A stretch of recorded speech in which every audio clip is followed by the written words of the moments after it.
Hi, my name is Sylvie, and I would like to share a part of my story with you.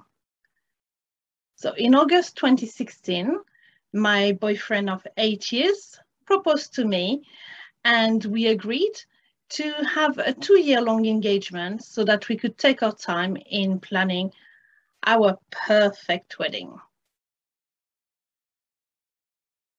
Life was good. A few weeks later, everything changed.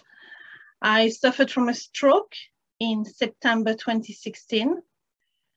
And after months of intensive tests, multiple hospital stays, MRIs, just trying to find out the reason as to why it happened, the answer actually came through in December 2016 that I had a hole in my heart, which had mostly been there since birth.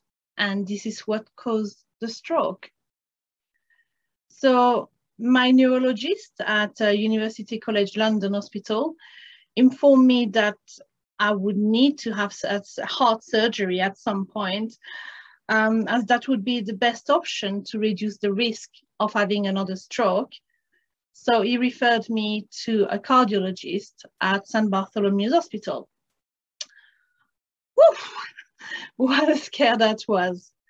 But after 3 months of intensive daily re-education, daily physio, I just felt better and stronger and ready to move on with 2017.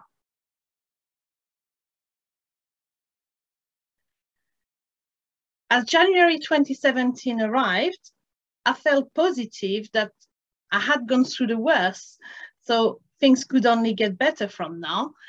And I could finally start planning our wedding for the following year. But unfortunately, that was short-lived. As on a follow-up visit, my neurologist informed me that he had sent my previous MRI of my head to one of his colleagues at the National Hospital for Neurology and Neurosurgery in Queen Square, because he wanted him to have a look at something that seemed rather unusual at the base of my skull. A week later, I met with Professor Choi in Queen Square. He told me that I had a tumor in my head, but he couldn't identify it quite as yet. So I would need to have another MRI in March to see if he could get clarification on what it was and just take it from there. So after I had that second MRI, I was asked to go and see Professor Choi again. And that's when he informed me that he had identified a tumor as a chordoma. I made him write that word down because I had never ever heard of that word before. And this is where my life with chordoma started in March 2017. Chordoma is a rare and relentless primary type of bone cancer which arises in the bone rather than spread to the bone. It's so rare that it only affects one in a million of us, which is why it's not talked about as much as any other type of cancer. It's also something that starts within the notochord as a fetus, rather than something that you can randomly get. The unknown was very stressful at that time, and it was very frustrating to hardly find any information online or anywhere on what chordoma actually was and how or if it was going to affect me later on. And I just felt like I had a really lonely battle ahead of me.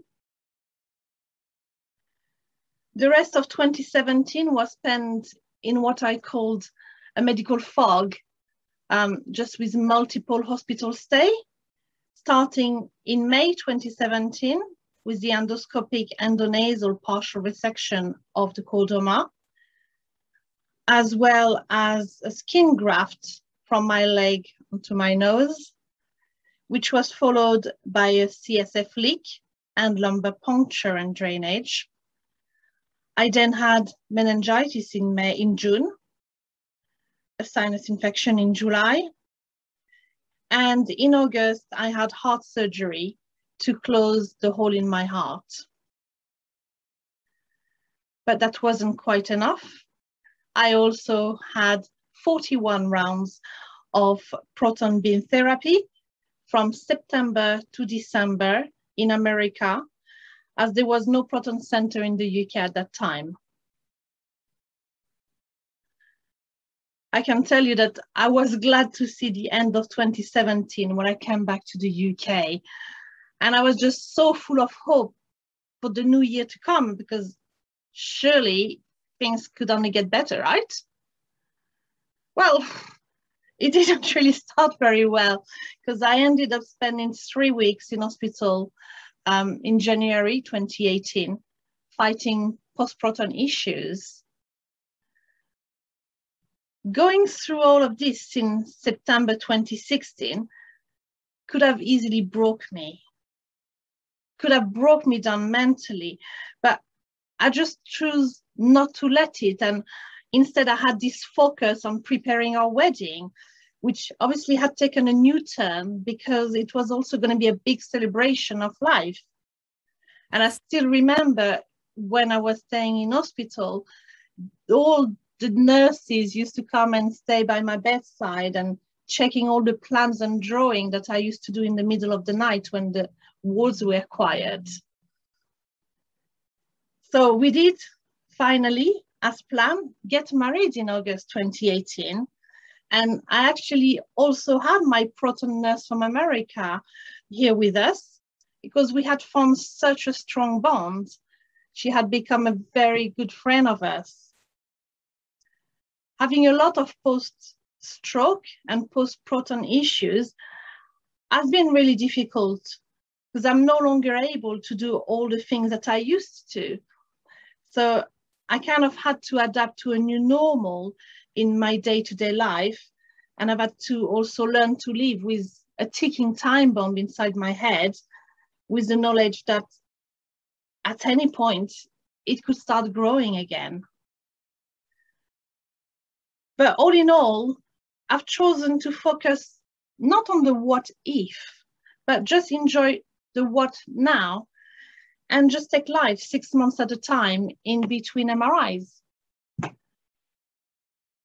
However, since I no longer had a wedding to plan and I felt stronger and better, my doctor agreed that I could finally start going back to work on reduced hours in September 2018. It took me quite a while to adjust and adapt to the new routine and some sort of day-to-day normality, but I get there eventually. However, it still didn't feel quite enough. I just found that I had a need to focus and use some of my mental strength and energy into something constructive rather than just take them for granted. And that's when I started to look into the world of cancers and researches. I was totally devastated when I found that there was just so much injustice within different cancers. And the fact that chordoma, as part of bone cancers, was left out of most of the big cancer donation and all those events that are constantly happening all over the country and all over the world. None of the big national cancer charities or government, for that matter, are assisting financially with the research of bone cancers. So the only way that new and improved treatment will actually be developed is only thanks to personal and direct donations.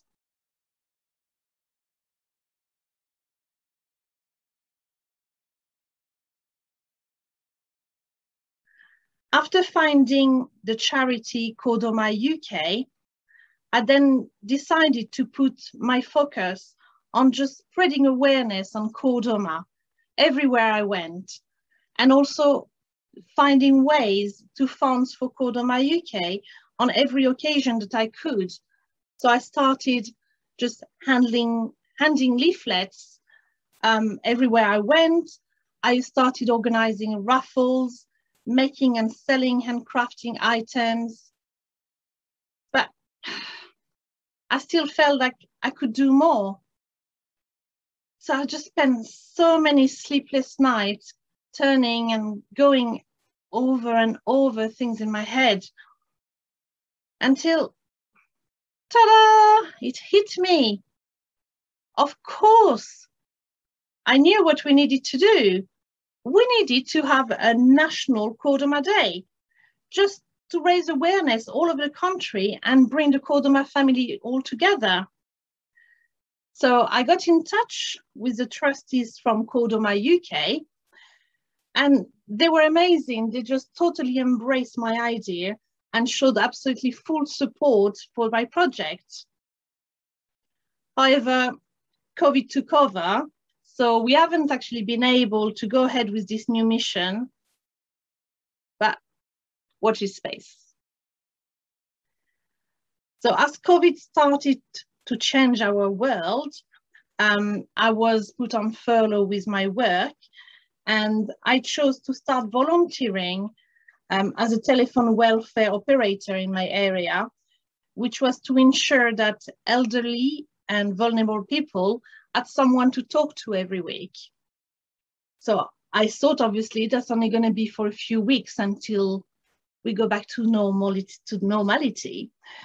But the demand is still here, and I'm actually really enjoying it. So why stop now? And I actually even received a local recognition as Volunteer of the Year 2020.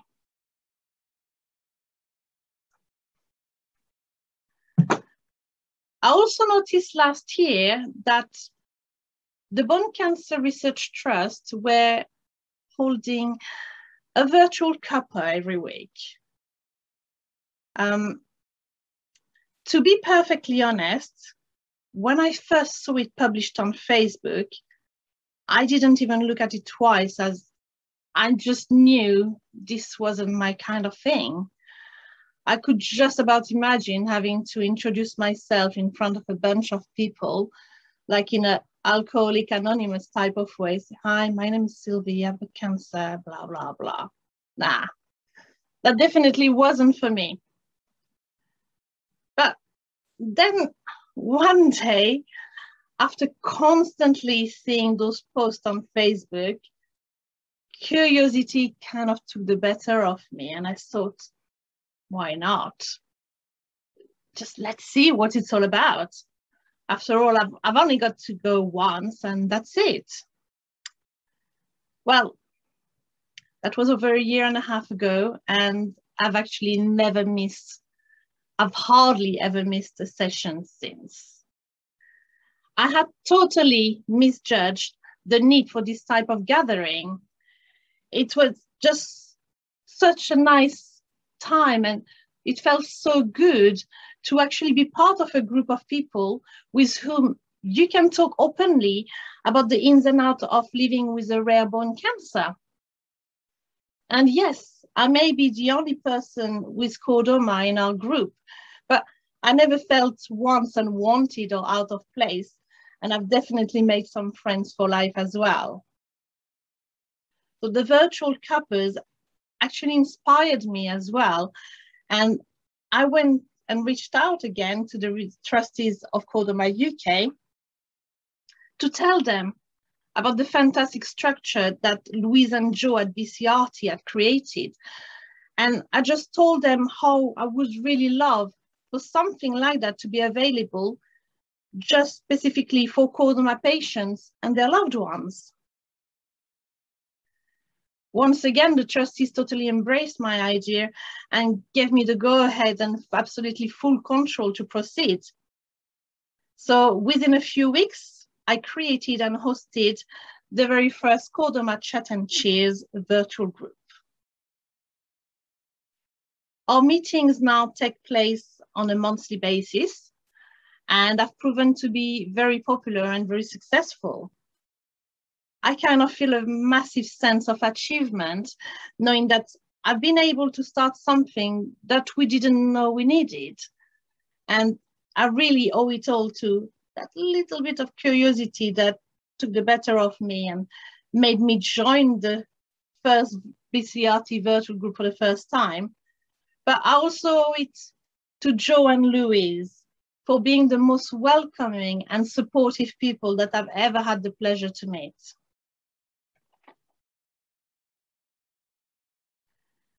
However, my hunger and the need to want to do more with the world, within the world of chordoma is still strong and is still ongoing. And I'm continuously looking for new ways to be involved.